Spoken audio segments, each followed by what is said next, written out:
Hello everyone, this is Husker Eurocat welcoming you back to the San Francisco franchise here on Madden Football. On a presentation of ESPN's Monday Night Football, the 49ers are in a soggy Green Bay to take on the Packers. Green Bay sits one game behind San Francisco at 3-2 on the season and one game out of first place in the NFC North. Both teams are looking to lead their division, and a win would help out tremendously. The Packers have the number one ranked offense in the NFL, but they're also having a little trouble with the turnover battle. It would seem that it isn't a sure thing to have the number one record, even if you have the best offense. This is the week that San Francisco may be able to get something going on the ground. Green Bay has the number 25 rush defense in the league, and the Niners should be able to move the ball on the Pack. Now, I say should because they have an outstanding front line and a pretty good linebacking core as well, so the 49ers can't be fooled into a false sense of superiority in this game. If Green Bay plays well, we could be looking at another tough day for the ground game. Both squads appear to be ready for the kickoff, so let's join them on the field as the 49ers take on the Packers in a battle here under the bright lights on the Football Freaks Sports Network. The Packers take the ball first here on a soggy night in Green Bay. Rodgers hands off. No, it's a fake, and he gets it out to Jamon Moore for the first down. Now hand off to Montgomery, and there is a fumble. Oh, and it's recovered by the Packers. 2nd and 13. Jones up the middle.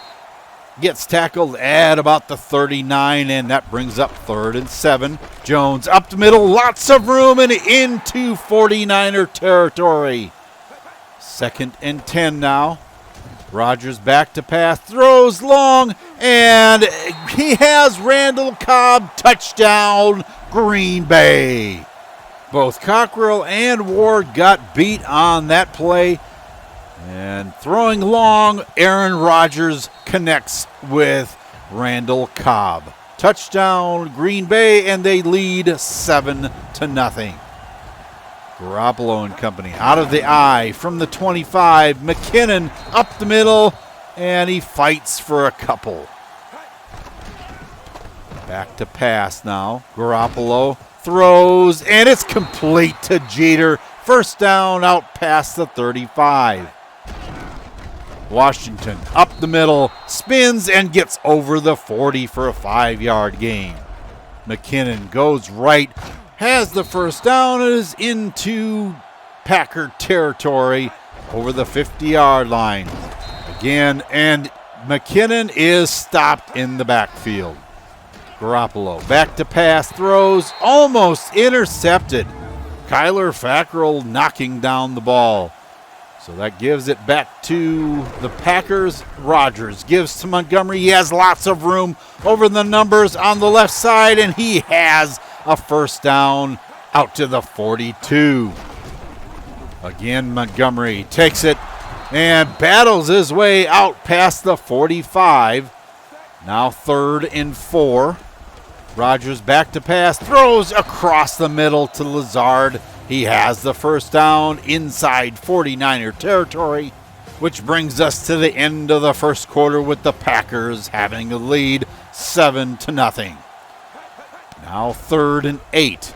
Rodgers throws long, complete to Jamon Moore inside the 10.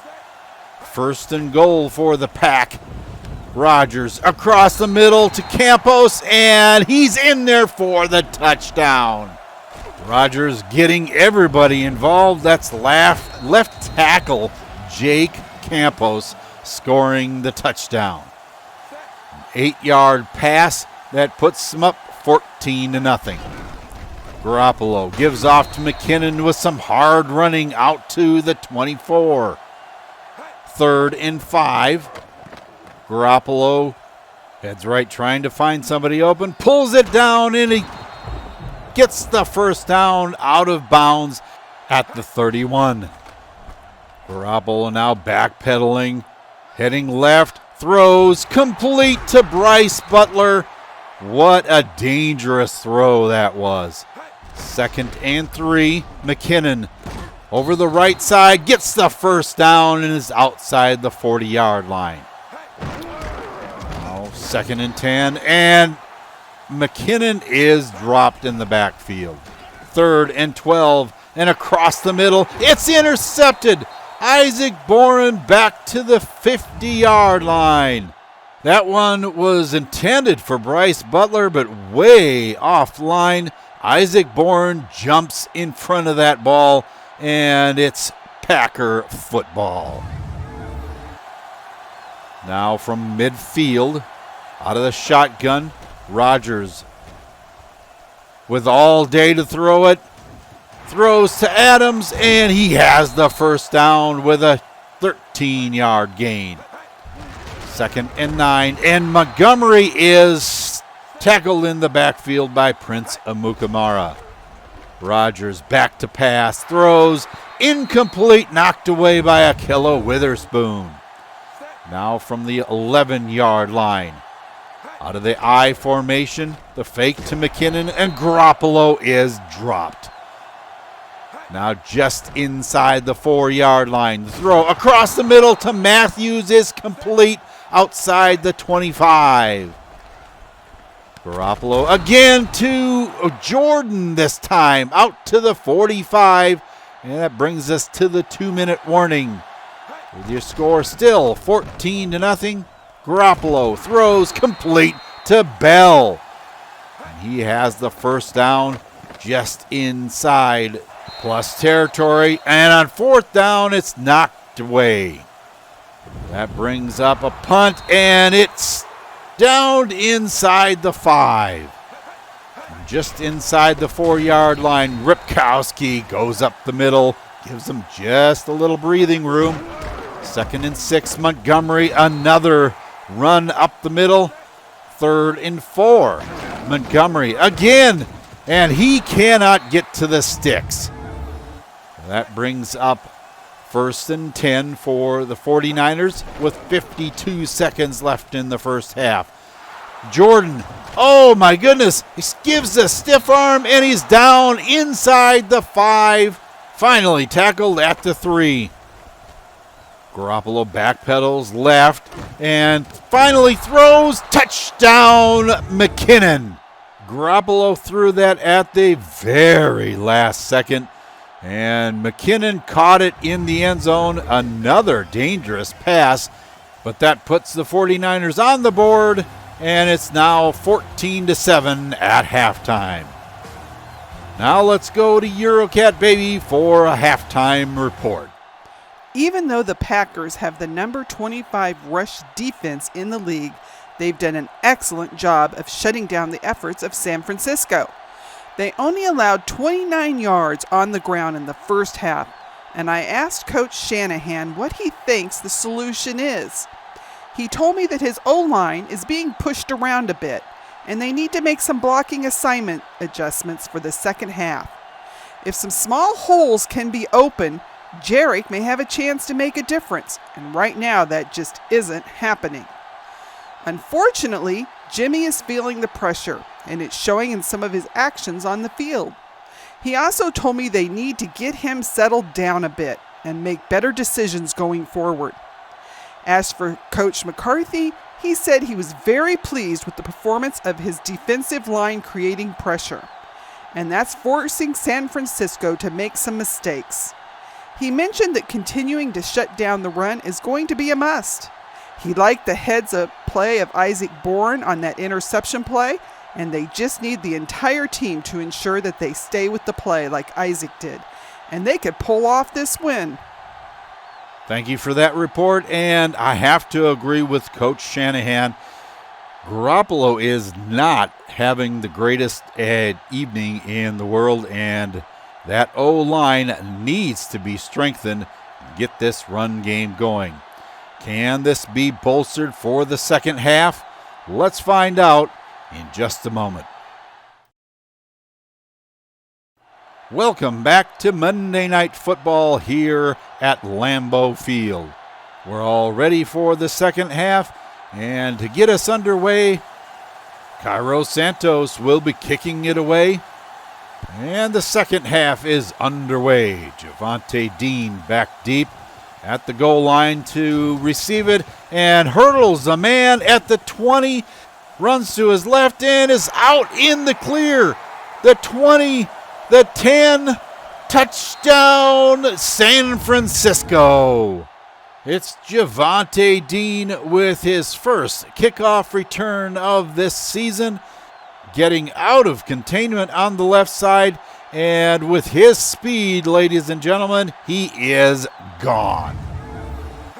That ties up the game at 14 apiece, and with a couple of 3 and outs, the Packers have the ball again. Eric Armstead wanted to get that play on its way faster, and he incurs a penalty, 1st and 5, and Montgomery gets the first down. Again, Montgomery up the middle, has 5 yards. 3rd and 5, the pitch out to Jones, and he can't get to the sticks. That brings on Cairo Santos for a 45-yard boot, and it's through the middle. They take back the lead 17-14. The kickoff is to Dean again. Can he repeat his performance on the first try? He's to the 20, to the 30, and he is tackled at the 31.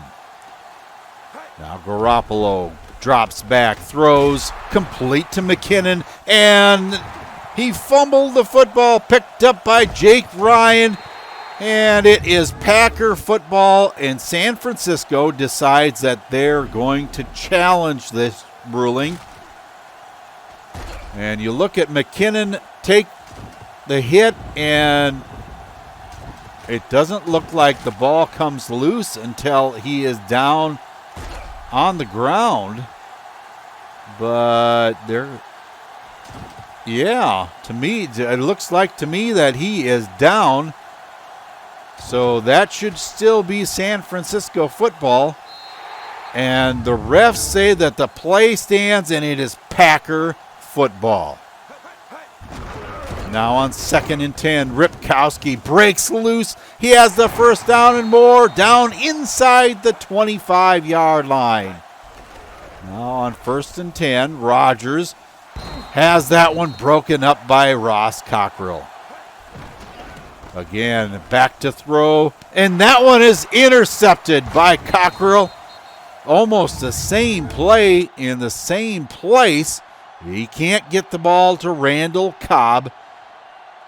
Cockrell just jumps in front of that one, and it's San Francisco football. Garoppolo drops back, throws to Jones over the middle to the 21-yard line. 2nd and inches. McKinnon is upended but gets enough for the first down. Garoppolo fakes the handoff, throws to McKinnon, and he barely gets 4 yards. Garoppolo back to pass, throws off his back foot, and that one is intercepted. Garoppolo is well off the mark, throwing it to Kyler Fackrell, and he has an interception. He should have had one earlier, but he couldn't hang on to that one, and Ty Montgomery goes up the middle for 9 yards. 3rd and inches, and Jones gets the first down. That brings us to the end of the 3rd quarter with the Packers in the lead, 17-14. 2nd and 7 from the 11-yard line. Montgomery stutter steps his way and is inside the 5. 3rd and inches now. Jones takes it for the first down, almost has the score, but stopped at about the half-yard line. Charles Tapper stops him for about a half-yard loss. So on 2nd and goal, Aaron Rodgers is dropped by Navarro Bowman, and the booth wants to review this. It looked like a fumble to me, Bowman hits him, and it looked like the ball is jarred loose.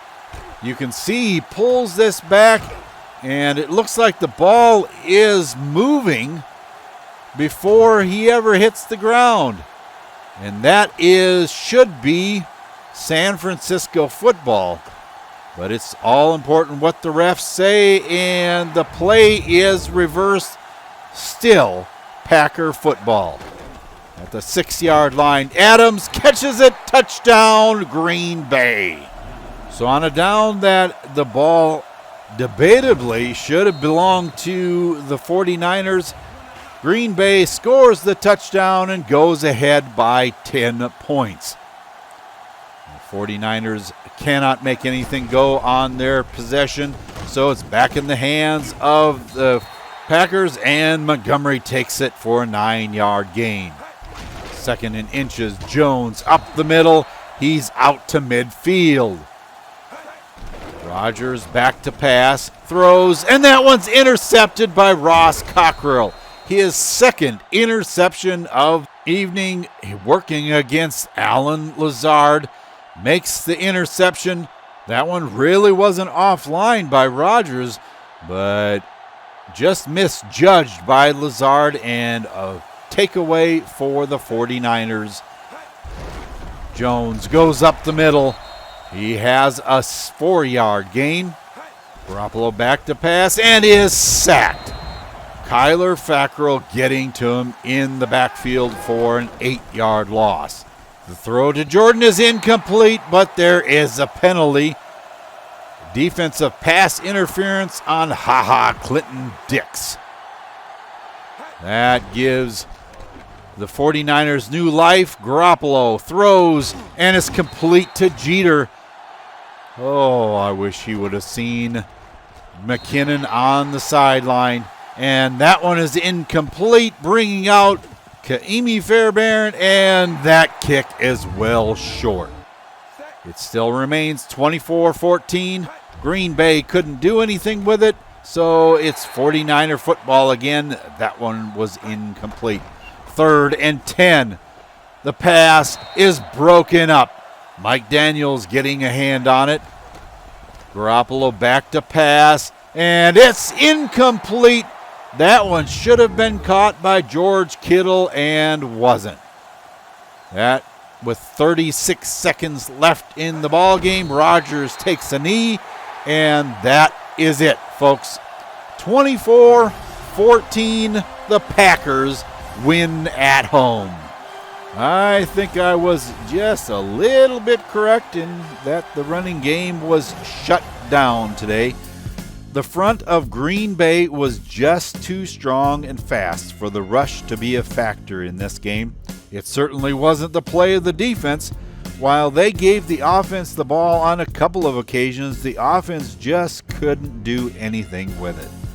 If not for that nifty little return by Javonte Dean, the Niners would have only had 1 touchdown in the entire game. I understand there were some very questionable calls that went the Packers' way, but the offense just didn't play anywhere close to a great game, let alone good. It seemed to me that they played flat all night long. Jimmy had one of his worst performances of the season, only 37% complete and 2 picks. Just doesn't get the job done. The running game only netted 5 yards in the second half, so the Packer front definitely did their job in shutting down McKinnon and company from getting, anywhere. I'm trying to think of some positives to take away from this game, and I can only think of a couple.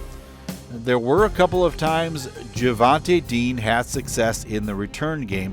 Once he broke it all the way to the house, and the other was mighty close. The other was the play of quarterback Ross Cockrell. Now, I know that I've been down on him for a few weeks, and it seemed like he was really having issues after his injury at the end of last season, but he came back nicely and put together a solid act tonight. 5 tackles, 1 catch allowed, and 2 interceptions is what I call a game-changing performance. It's just too bad that the offense couldn't capitalize on his takeaways. Reuben Foster was your tackle leader for this week and got in the backfield on 2 occasions, but no sacks for the entire team this week. The O-line of Green Bay did an outstanding job of protecting Rodgers. Second-year strong safety Derwin James seems to be settling into his role on this team quite nicely, thank you. He made some good plays out there tonight, and we're looking forward to keeping an eye on his career closely. It appears that Kyle Shanahan has a morale issue to work on off the field. Third-string defensive tackle Tom McGrath has been vocalizing that he doesn't play the 49ers lose. I can see his frustration, but I don't think that he would have made the difference tonight. The offense just got outplayed, and it had nothing to do with the defensive effort. Clearly, this needs to be taken care of quickly since they need team morale high going into another division rivalry game. Next week, we'll be back in Levi Stadium for a meeting with the other Los Angeles team, the Rams. Although Los Angeles lost its first 4 games, it has the number 3 passing attack in the league. What I'm a little more surprised is that Matt Stafford has been brought into the organization, is now the starting quarterback over Jared Goff, and they've lost games. They've been scoring over 20 points per game on average, so the defense looks to be the issue here. That just means that there's another game where the 49ers offense will need to be on their toes. I think they underestimated Green Bay a bit, and it came back to bite them in the end. Let's hope that doesn't happen again. Seattle won their game this week quite easily, I might add, against the Raiders, so now the 49ers find themselves a game back, and this is a race where they can't let them get too far ahead, or San Francisco could lose out on the division crown. The Rams are suffering through a couple of significant injuries to their starting halfback Todd Gurley and starting right outside linebacker Robert Quinn. How they will affect their play? Well, that is yet to be seen. For now, that wraps up our presentation of the San Francisco 49er franchise on the Football Freaks Sports Network. Please keep in mind that if you enjoyed this video, leave a like, and that will help others to enjoy it as well. Make sure that you subscribe and click on that bell for notifications of upcoming videos. With the offense being dominated by the Packers, the 49ers dropped another game this week in Green Bay. Can they bounce back against a team that has very little to lose and needs to start winning to be a contender in the NFC West? The Rams have the tools, but can the 49ers come away with a win?